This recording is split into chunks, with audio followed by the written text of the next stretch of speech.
నమస్కారం అండి. వాళ్ళ నిజంగా మనం ఒక అద్భుతమైన చిత్రాన్ని చూసాం. మనం ఇది అద్భుతమైన సినిమా అనేదానికంటే ఇది ఒక రియాలిటీ ఉన్న కథ. ఎన్నో పట్టణాల్లో ఎన్నో ప్రదేశాల్లో జరుగుతున్నటువంటి ఘోరాలు నేరాలు అన్నీ ఈ చిత్రంలో కనపడ్డాయి. ముఖ్యంగా ఫస్ట్ హాఫ్లో చూస్తుంటే ఒక హీరోయిన్ను ఒక వ్యధలోంచి బయటకు వచ్చిన ఒక అమాయకురాలు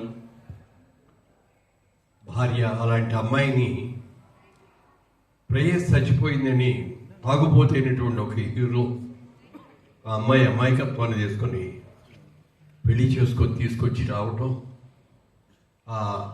అసలు ఆ సెంటిమెంటల్గా ఎంత అద్భుతంగా ఫస్ట్ హాఫ్లో నాకు తెలియకుండానే 3-4 చోట్ల నా కళ్ళ పట్టి నీళ్ళు కారిపోయింది.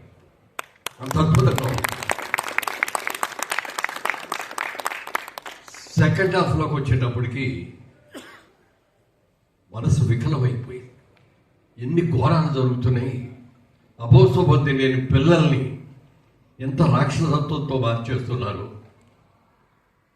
అందులో ఉండే హాస్పిటల్స్లో కూడా ఉండే కొంతమంది స్వార్థపరుల మూలంగా ఎంతమందికి పుత్రశోకం వస్తుంది, కడుపు కోత ఎంతమందికి వస్తుంది చూస్తే భరించలేనంత బాధ కలిగింది. 9 నెలల బిడ్డని కడుపులో పెంచి పెద్ద చేసి అష్టకష్టాలు పడి జన్మనిచ్చిన తర్వాత తన బిడ్డని ఎవరో ఎత్తుకుపోయారు, తిట్ట మారిపోయింది అని అంటే ఆ బాధ అసలు వర్ణించలేము. ఇవాళ ఒక రియాలిటీని చూసాం. పేపర్లో అప్పుడప్పుడు చదువుతున్నాం, చాలా సందర్భాల్లో చాలా చోట్ల ఇలాంటి ఘోరాలు జరిగినాయి అని.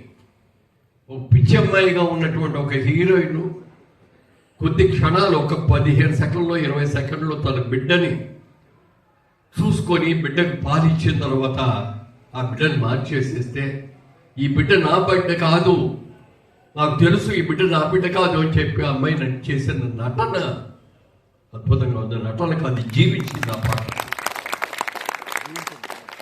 అలాగే హీరో కూడా చాలా చక్కగా నటించాడు. మరి కొత్త వాళ్ళు ఏమో నాకు తెలియదు కానీ